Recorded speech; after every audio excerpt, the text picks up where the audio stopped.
Tere kõik kuulajad! Mina olen Elsa Pauliine ja täna kuulate saadet Lihtsalt Elsaga muusikast. Just kõlas Veljo Tormise kiigelaulude kogumikust laul Kiige katsumine, mida esitas ETV tütarlaste koor Aarne Saluveeri juhatamisel. Ühtlasi juhatas see sisse ka tänase saate ja teema. Nimelt tuleb juttu Eesti pärimusmuusikas levinud kiigelauludest. Esimeses saate pooles tutvustan teile, mis need kiigelaulud siis õieti on, ning teises pooles uurime kiigelaulude kõlade erinevusi erinevates Eestimaa paikades. Alustuseks räägingi, mis on kiigelaul, kes ja kus neid esitasid ning kindlasti kuulete veel ka rohkelt helinäiteid. Seega alustame. Tegin mina siis natuke eeltööd ja uurisin, mis need kiigelaulud on. Tegelikult nii nagu nimigi juba selgelt ütleb, siis on see seotud kiikumisega. Kiikumine on väga arhailine tegevus, mida seostatakse viljakusmaagiaga. Nii põlluvilja rohke kasvamise kui inimese enese viljakuse taotlemisega. Ka on kiigelaulud seotud kalendriga. Enamasti kiiguti kevadisel ajal, näiteks jüripäevast jaanipäevani. Kiigelaule laulsid enamasti tüdrukud. Tüdrukutel oli oluline kiigeplatsil ennast näitamas käia ja ka teisi noori vaatama tulla. Kiigel lauldi eriliselt kõlava hääletämbriga erilisi pikki laulutsükleid. Nende oskamine oli kindlasti üks tüdruku väärtuse näitajaid. Näib, et kunagi käisid tüdrukuid kiigel poisse jahtimas. Enam see vast nii ei ole, ei tea, mina igal juhul ei ole proovinud. Olgu, lähme nüüd edasi. Igal juhul kiigelauludes kutsutakse kaaslasi kiigele. Kiidetakse ja laidetakse kiige ehitajaid, kiige asukohta ja kiigutajaid. Aga kiigelaulud ulatuvad ka unelmatesse, mida imelist kõike kõrgelt kiigelt näikse. No nii, sissejuhatus sai tehtud ja nüüd on mingi ettekujutus olemas, mis need kiigelaulud siis on. Et minna veel rohkem ajas tagasi, saate nüüd vahelduseks minu häälele kuulata 1960. aastast pärit salvestust Tarvastu kiigekommetest ja seal kõneleb Maria Hardma. Sest on üle 70 aasta mööda. Sõs käisime Pietri pedestikuse kiikme. Seal oli mitu kiiku üleven. Kiikmen käiti siis enamist ikki pühade ajal ja pühäpätti. No ja vahel äripäeva õhtu ka nagu neljapäeva õhtult ja äripäeval muidu ees minna, kui sel päeval mõni töö ära lõpetide, sest töö lõpus see menti kiikma. Tüdruku palju esies kiigu muidu, kui poisi pidi tüdrukid kiigutama. Aga kõigest suurem jant oli ikka lihavõtte pühade ajal, sest pidi ega tüdruk tooma korviga mune. Muidu ees kiigutada teda kõrdagi ja kui mune ees ole, aga sõs hakati kohe pilkama. Sest käis munade vahetamine ja koksmine. Tüdruku jagasime mune sedaviisi, et kes oli kange kiigutaja, siis sai rohkem mune. Ja mõni oli veel nõnda kange kiigutaja ollu, et es juba kodu mune viiegi. Kiikmise mandetti, ringimängu, pimesikku, pagemist ja tantsmine käisiki üttelugu. Pillimehe oli veel sel ajal ärmoonikidega ja viiulidega. Nüüd on meil siis teada, millised olid need kiigekombed vanasti ja olemegi sujuvalt jõudnud saate teise pooleni, kus tuleb siis juttu, et millise kõlaga olid need kiigelaulud erinevas Eesti paigus. Alustan siis Põhja-Eestist. Seal iseloomustasid siis kiigeviise pikemalt välja peetud helid ja viisi kaunistused. Kuuleme ka kohe näidet sellisest laulustiilist. Laulavad Miina Lambot ja Anna Paalberg Kuusalust ja lauluks on Kiige katsumine. Lähme kiike katsuma jee, lähme kiike katsuma jee. Kas see kiike kannab meida? Kas see kiike kannab meida? Kas see kannab kahta noorta? Kas see kannab kahta noorta? Kahe noore riiteita, kahe noore riiteita. No nii nagu kuulda oli, siis lõpus olid pikemalt välja peetud noodid ja muideks tegemist oli sama lauluga, mis kõlas saate alguses. Lihtsalt seal oli see seatud koorile.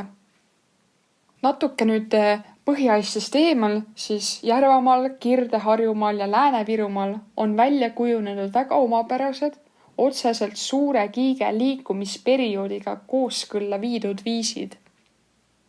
See tähendab, et pikemalt välja peetud helid värsirea lõpus on levinud vanemates viisides. See stiil on olnud varem levinud arvatavasti suuremal territooriumil, kus nüüd kohati valitsevad uuemad kiigeviisid. Näiteks muus nimetatakse niisugust laulmisviisi õetamiseks. Ja nüüd kuulame ka jälle helinäidet sellise laulustiili kohta ja seekord tuleb see siis hoopis Kesk-Eestist, et kuna ma ise olen sealt kandist pärit ja kuulame siis Lisette Kautenbachi esitlust ühest kiigelaulust, mis on pärit Järvamaalt. Kiiged, sepad, ellad, vennad, ärge mind liiast kiigutage, ma olen kuri kukkumaie, kukkun maha, kes mind maksab, pale mul maksab paari järgi, teine pale teise paari, nina mul noore mehe hobusella. Jälle otsaga tagasi Põhja-Eestis, kus veel oli üks piirkond kiigelauludest, kus olid siis esinesid nii-öelda uuemad kaherealised tantsulise iseloomuga kiigeviisid. Ja helinäide tuleb Haljalast, kus siis Liina Kaskman laulab. Lähme kiiked katsuma ja kas see kiike kannab meida, kas ta kannab kapu taga kahega uurideida. Kus see kiige on tuodane, see kiige on tuodu kirja lasta, kiige aisa talja lasta, põhilauad poltsamata. Kuuse kiige viiakse, kiige viia kubia õue vasta, värdia verraga seal kukkub ja naine. Väksub värdia emanda, väksub värdia emanda. Aeg on võtta reis Põhja-Eesti viisidest Lõuna-Eesti kuppelmaastikudele. Mulgimaalt kogutud materjali põhjal paistab, et kiigelaulud on hakanud varem ununema kui töö- ja pulmalaulud näiteks. Mulgimaa kiigelaulude refrääniks on tavaliselt lühike, kiigele või kiikele või midagi muud sarnast. Lühikese refrääniga kiigelaulud on levinud arvatavasti Mulgimaalt ka kaugemale. Harva esineb siin ka pikk refrään, näiteks kiike, kaake või üles. Viimane on ilmselt laen lõikuslauludest hoopis. Ja kuuleme ka siis Mulgimaalt pärit laulujuppi Mari Sarve esituses. Tulge kiikme kiisa naise kiigele, tooge kana, tooge muna kiigele. Mulgimaalt mitte kaugel Tartumaal esineb samuti refrääni kiigele. Lisaks kiige ja kaage, kiike, kaike ja muu selline, aga Lõuna-Eesti tüüpiline kahesõnaline refrään, näiteks kiigele esineb lauludes vähem.